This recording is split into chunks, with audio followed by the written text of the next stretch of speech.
அவர்கள் வயதுக்கேற்ற எடை இல்லை அப்படின்னா செவ்வாழை, இல்லைன்னா ஒரு பாதி நேந்திரன் வாழை. எனக்கு சின்ன பிள்ளைல ஞாபகம் இருக்கு, குழந்தையா இருக்கும்போது எங்கள் வீட்டில் எங்கள் தாத்தா 100% காலையில் ஒரு வாழைப்பழம் சாப்பிடாம நகர விட மாட்டார்.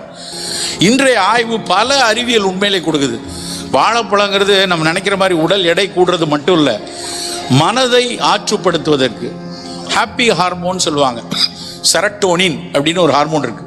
அந்த செரட்டோனின் ஹார்மோன் தான் மனதை மகிழ்ச்சியாக வைத்திருப்பதற்கான ஒரு நகைச்சுவையை கேட்கும் போதோ இல்லை மகிழ்வான ஒரு இடத்தை பார்க்கும்போது மனதில் ஆர்ப்பரித்து ஒரு மகிழ்ச்சி வரணும்னா அந்த செரட்டோனின் ஹார்மோன் நல்லா இருக்கணும். இந்த செரட்டோனினும் டோபமின் 2 விஷயம் தான் நம்ம பல்வேறு நம்மளுடைய இயக்கங்களை கட்டுப்படுத்தி கொண்டு போகுது.